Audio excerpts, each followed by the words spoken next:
Janky What the hell is that, man? I don't have no time for no junk Janky. I guess you're right, Quincy. You know who doesn't have time for junk Jankytown? DJ Omar Khan, Johnny Beer Mug. But you know who does? Me, Dave, the King of Mexico. I guess I'm the only one who loves you, Jankstas.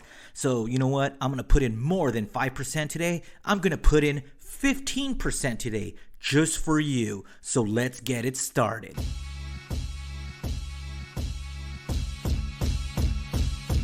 Jankytown, hit the ground.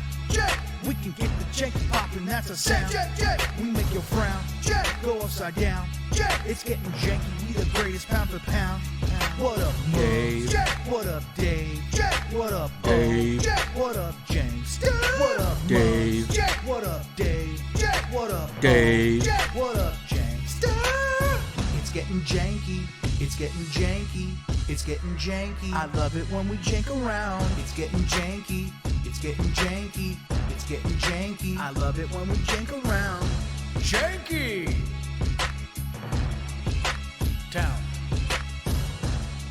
That's right, Jankstas. It's episode 42, and this may be the jankiest of all. I'm Dave, the King of Mexico, and usually alongside I'll have DJ Omar Khan and Johnny Beer Mug, but they're not able to join us today. So I'm doing this solo. But, you know, I thought it was very important that we get one out because this is the week. This is the week that is the Jankytown game night. Oh, let me try that again. This is the week of the final Zoom.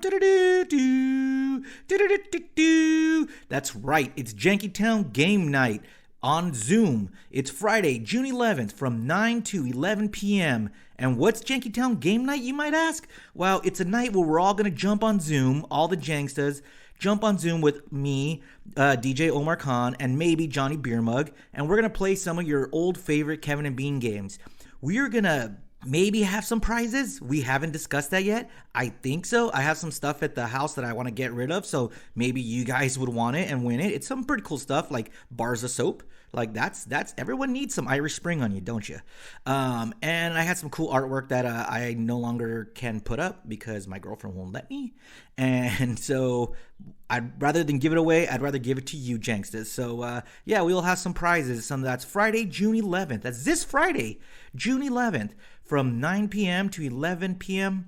And that's on Zoom. And if you want to get on, just email jankytown69@gmail.com and we'll send out the link. Yes, that's right. We'll be sending out the link this week. So if you haven't gotten it yet and you emailed like weeks ago, don't worry, it's coming. So that's this Friday, June 11th. We're going to have a good time. We're going to drink. We're going to play games like Just a Second, Orchestra de la Raza, you know, the hardest game in the world, 1 or 2, Omar Roki, Janksta Roki, because it used to be called Listener Roki, but we're going to call it Janksta Roki. And we might have some special guests. We haven't discussed it yet or asked anybody, but, you know, that's how we do it. So email jankytown69@gmail.com if you want to get on the list. And while we're at it, I got to say, call 855-JANKY69. If you ever want to leave us a message, we'll eventually play it. I swear we will. I try to get it on every week, but the guys never want to do it because they hate you. I don't. I love you. I love you so much. But yeah, man. So it's going to be good times. And, you know, while we're at it, why don't you follow us on YouTube? That's Jankytown on YouTube. Or you can follow us on Instagram or Twitter at Jankytown69. Now, I kind of have an idea of what I wanted to do today, but since we like to keep it really janky here on Jankytown, I wanted to work it out while, you know, I'm recording with you guys. So here we go. Let's check this out. Let's give this a try, see if I could do this.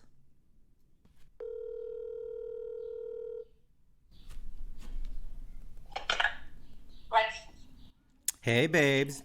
It's me, Dave. Hi, what's going on? Nothing. I'm trying out this thing on Jankytown. I want to see how it sounds. Can you hear me?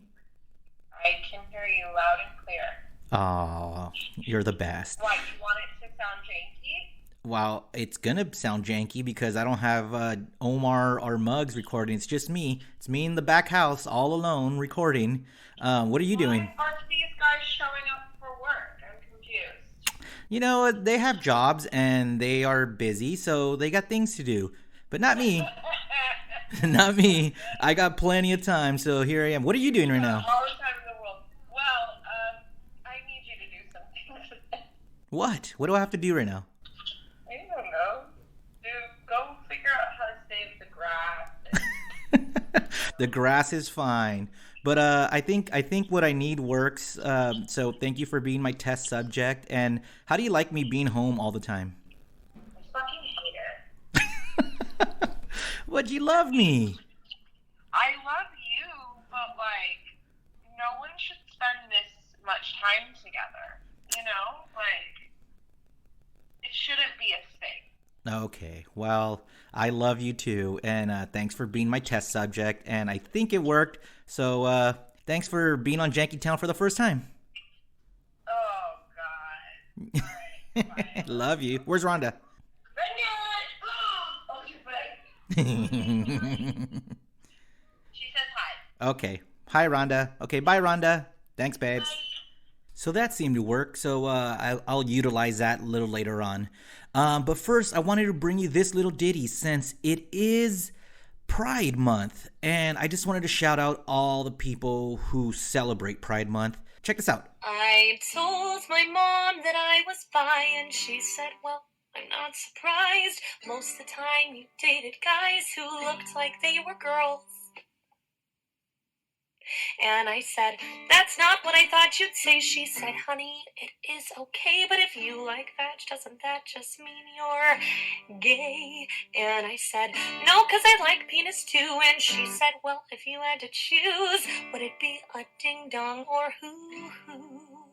And I said, God, Mom, it doesn't make things better if they sound like a Hostess cake. Just let me spell it out to you real plain. Yes, I like girls and guys, but honestly that definition is too simplified. 'Cause I also sometimes like people who may not feel they have to specify.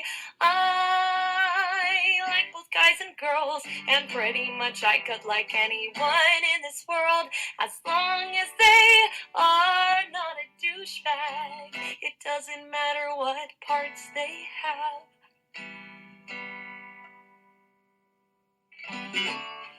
That was Twitter user Avalon Penrose who wrote a little song about coming out. So happy Pride. This is going to be a month of partying. So party on, Wayne. Now, do you remember our boy Super Steve Flores? He contributed the whole enchilada to, wow, I can say that worse, huh? The whole enchilada to the Kevin and Bean show for many, many years, and they were very funny. So I wanted to catch up with him because he has been putting on the Michelada Rumble that has been going on for a couple years now, and now it's back. So I wanted to give him a call and hear all about it. Yo. Super, what up, man? Dude, I miss you guys. I miss the whole crew, brother. I've been watching you guys. I check out you guys' podcast, and man, it's good to hear you guys and tell old stories and new stuff too, you know, and interviews that you guys bring on, man. It's cool. Brings back a lot of cool ass memories from the show. Yeah, man. Well, you were a great part of the show, dude, with the whole enchilada. Do you have memories from that, like that stick with you to this day? Oh, dude, 1,000%, bro. I mean, that was an opportunity that was given to me by the morning show to go out there. I had the most amazing time. I think there were two things that stick out most than anything. Well, every single party we ever did. I mean, amazing, of course. Yeah. Every show that we've ever gone to together, everything that we've done is awesome. But I think the whole enchilada that we did about Kobe, whether he was innocent or guilty. Yeah. That one was a crazy one. I know I got in a little bit of trouble there. I got my hand slapped for that one. Did we air that? I don't think we even aired it after all. You know what I'm saying? I don't think it ever made the air. I don't think we ever got to that point. Yeah, because Kevin got mad at you for that, right? Yeah, it was crazy. It was crazy. that one, but everyone had my back. I think we were just trying to get the opinion of the sports fan. Yeah, you know, for sure. The Lakers were huge in that time, and I also think how to survive in jail. You know what I'm saying? We were saying that Kevin was going to go to jail for illegally downloading videos. That one was a cool one, and how to pick up on Latin women. That one had a lot of good answers. All of them, really, man. All of them. People really loved it, and you know, they were that were into it, and it was awesome. It was awesome. Yeah, Out there. and I believe you introduced us to a Kevin and Bean show favorite, a Mr. Rudy Cisneros. Isn't that right? No, definitely. He had first appeared on the whole enchilada, and we had him on that, and then he became a super fan favorite of the Kevin and Bean morning show, dude. And he went on there and did a lot of great stuff. Mike, now where he is at, man, you gave him the start, because that brought him to the Kevin and Bean show, and now the fans have you to thank for that. Oh no, you know what? It was awesome. Actually, the name came up from a friend of mine from the neighborhood that I grew up in that had passed away, who was a gang member of Rudy Cisneros. Oh, really? And yeah, that's how the name came up. I did not know that. So it was a real person. Oh yeah, it was the name at least was Rudy Cisneros from my neighborhood. But Mike, I mean, he took that character and made it his own. You know what I'm saying? He had at the tail end of the whole enchilada, people were always like looking for it, and so they knew what was coming, so they had these canned answers, and it wasn't as spontaneous anymore. Yeah.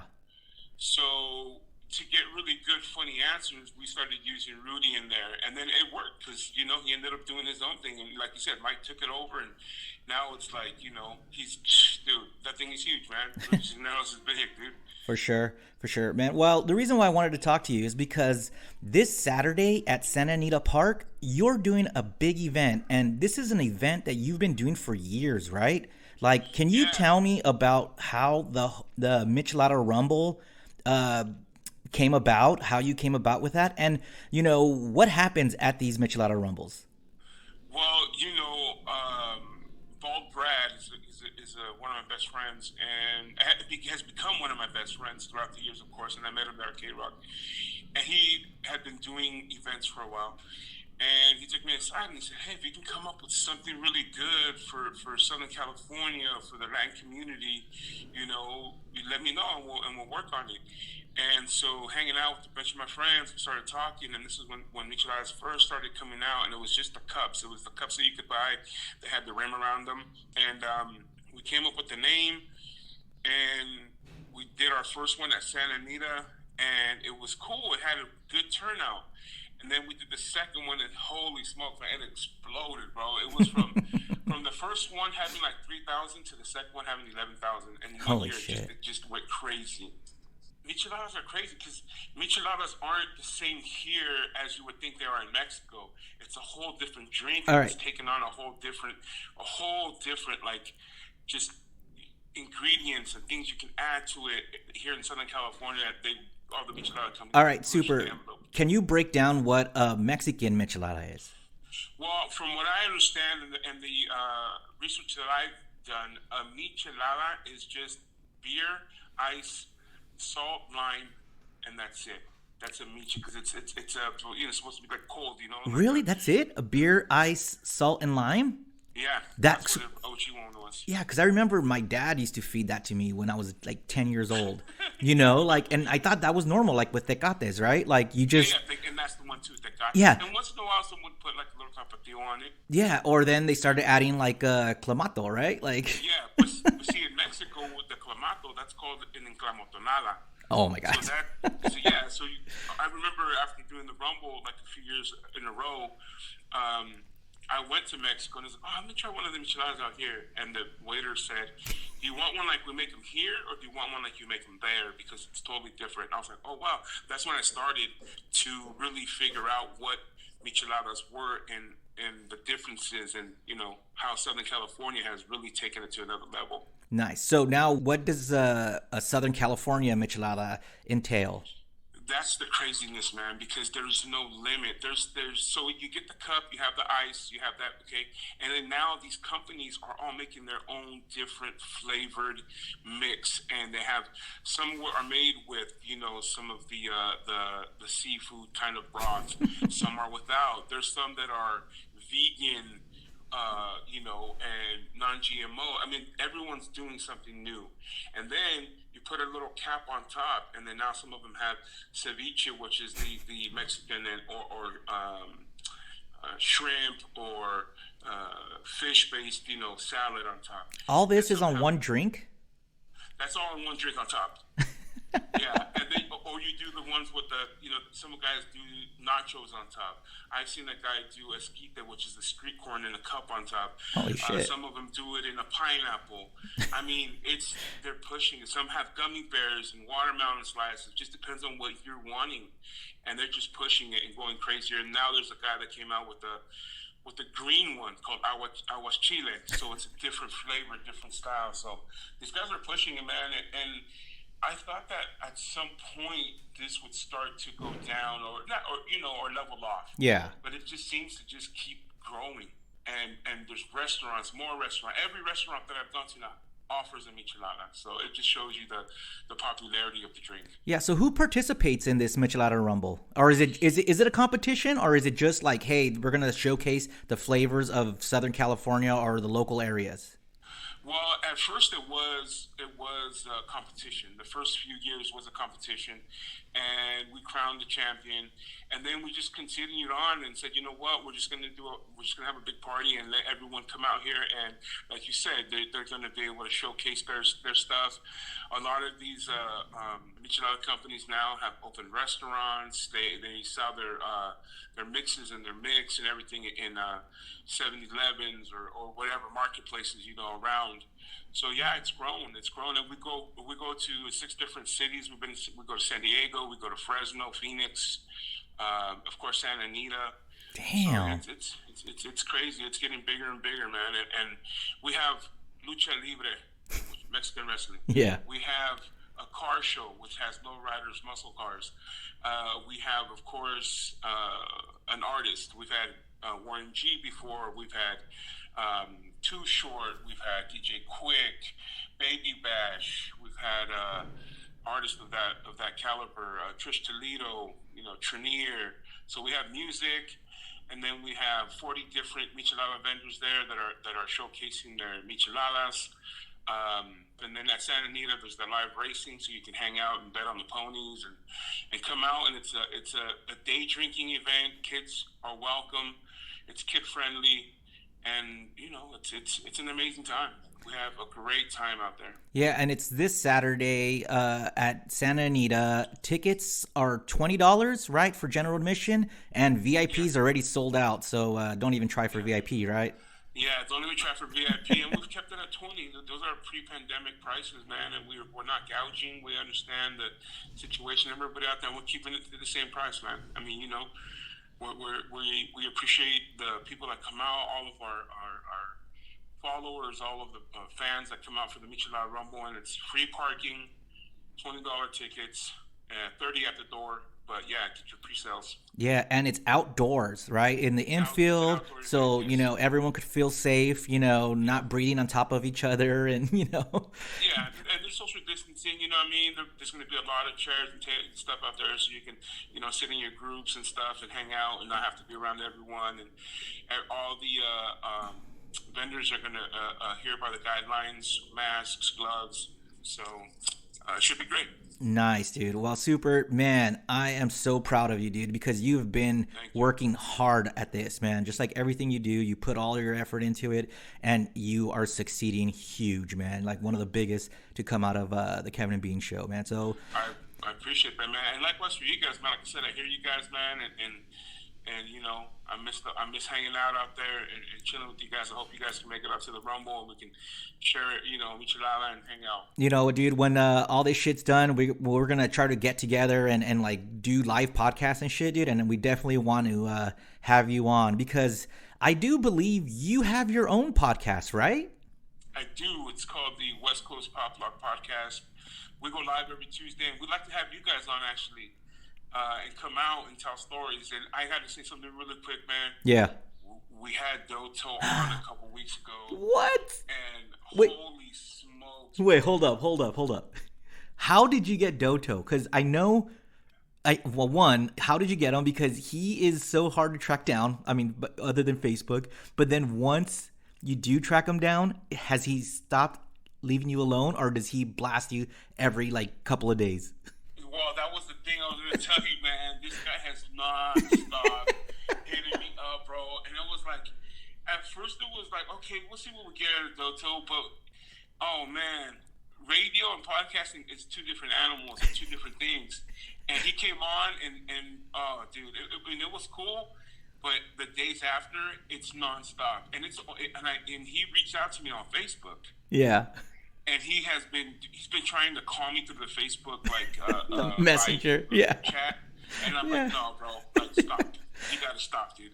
So, hey, man, I give you guys props for putting up with those guys. Welcome to my life. Oh my God, that was the first thing. I hope I can tell Dave about those two, because now I got a sneak peek of what this guy is, and if he was this crazy for a podcast, I can only imagine how crazy he was for the Kevin and Bean show when you were out there, manning the reins on that. Yeah. So what do you guys talk about on your podcast, man? Would the Janksters like it?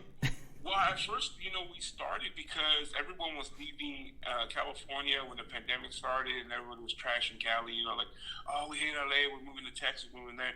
So we just want to represent Southern California, man. And you know what? We just get on, and we just really just as an escape for the week for people, just to come on and hang out and not to have to worry about, all the politics and everything else that's going on. And we have some guests. We've had conspiracy theorist guys on. We've had scientists on, and Leo from the Boo Crew. He's been on. Oh yeah. We've had this mukbang, the original and only Chola mukbanger. Did she eat on your show? Yeah, she was showing us how to mukbang correctly and stuff. So we've had stuff like that, really, and then friends of ours that we find interesting, and we just want to have a good time and just chill out. And what's the name of that podcast again? It's the West Coast Pop Lock Podcast. The name is the longest name ever, and we made a mistake by choosing that name.